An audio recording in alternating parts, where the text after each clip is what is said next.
I hope you respect the accuracy of our analysis and reporting. While most in the media were trying to mislead you, we did not, even when some viewers got angry with me. Now, I submit no news organization covered the election better than we have, and we can prove it. Almost everything I told you came true. As I laid out, COVID badly damaged President Trump more than anyone could imagine because it led to the mail in votes. But in spite of that horror and possibly that corruption, President Trump achieved 74 million votes. So if you supported Mr. Trump, you have a lot of company. But as we told you last week, the Supreme Court was not going to overturn the vote. Only incontrovertible evidence, incontrovertible, of massive cheating could force the justices to do that. And there was not enough time to gather the amount of evidence needed, especially with some states and almost the entire National Press Corps hindering any thorough investigation. That's corruption, by the way. Now, the truth is that every loyal American, everyone, including Joe Biden, should want to know the facts about alleged cheating in the election of 2020. If you do not want to know exactly what happened in places like Philadelphia and Atlanta, you're a bad citizen, period. Therefore, Attorney General Barr must appoint a special counsel to examine allegations of fraud. The country needs to see forensics on suspect voting machines, as well as analytics on suspicious write-in ballot results. Those who corrupted this election, I believe there are, well, I'm not going to put a number on it, but there are many people. They need to go to prison. And what they did has to be exposed, so it will never happen again. If Attorney General Barr does not appoint a special counsel, I will lose all respect for him.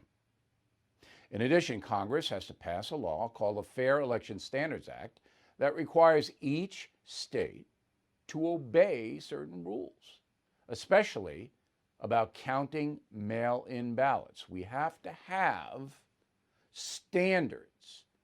We can't be counting mail-in ballots 6 weeks after the vote. We simply cannot continue with the chaos we just witnessed. It is far too easy to corrupt the mail-in voting process, and those who deny that are liars. Unfortunately, I do not expect the upcoming Congress to pass such a law. Pelosi would surely oppose it. But if Republicans take the House in 2 years, that bill should be first up. Now let's get back to standing up for your country. Glenn Beck asked me on Friday what options are available for Americans furious about alleged election fraud. I told Beck there are few. You could move to another country. I have a friend living in the Caymans who likes it down there, also one in Switzerland who is thriving. You could become a traitor, like the looters, and try to hurt your country. Or you can just accept that the USA is not always a fair or just place. I think most of us have experienced gross injustice in our lives. I know I have. But I still love my country, and I'm trying to make it better. When Senator Mitch McConnell killed Kate's Law for no reason, I was livid, but helpless, because the Senate was blocked from voting on a bill, and I couldn't do nothing. And I could do nothing, I should say. Now, we don't want to use double negatives here. And I could do nothing to protect innocent Americans like Kate Steinle from violent, illegal alien predators. I was so frustrated and angry because the Senate was not able to vote on this bill because some powerful politicians like McConnell didn't care about righting a deadly wrong. But then I remember that 44 out of 50 states passed a version of Jessica's Law, where convicted child abusers were punished at a much higher level. That was largely due to us mobilizing you to petition your state legislatures. So the system worked there, but did not work for the Steinle family and thousands of others who are victims of insane immigration policies. So, do we walk away because America did not protect Kate?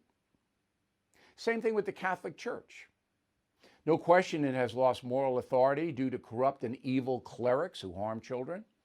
Do you walk away? I didn't, because my belief is based on Catholic theology, which, followed correctly, makes human beings better.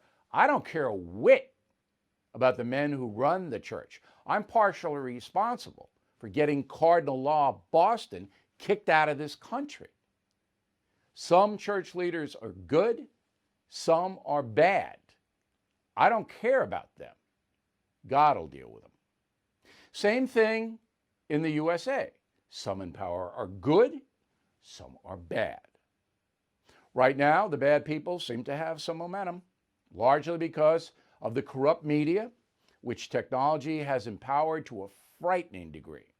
Yes, I acknowledge the corruption in America, but we still are living in the best place, the country that offers the most opportunity to the most people on the planet. So I'm going to continue to stand up for that promise. And while I'm on my feet, I'm going to fight like hell against the people who are trying to destroy our system, like those who cheated in the election and those who enabled them. That's my obligation as a loyal American. It's my obligation for being born in a country where I was free to develop my talent and achieve success. From a working class environment, I seize the opportunity that does not exist in most other countries. I know America. I reported on it for nearly 50 years. I believe firmly it is still worth standing up for. And even in the face of defeat and corruption, I will never kneel. Ever. Hey, Bill O'Reilly here. As you all know, the dollar is at a 10-year low, and November could spell real trouble. That's why I recommend you consider physical gold and silver, and the only company I do business with in this area is American Hartford Gold. You can call them right now. Make sure you tell them Bill O'Reilly sent you, and they'll give you a free gold coin on your first qualified order. Since I have been recommending American Hartford Gold, gold's up over 40%, silver over 60%. So please don't wait. Call them now. 877-444-GOLD Gold. 877-444-GOLD Gold, or text GOLD to 65532.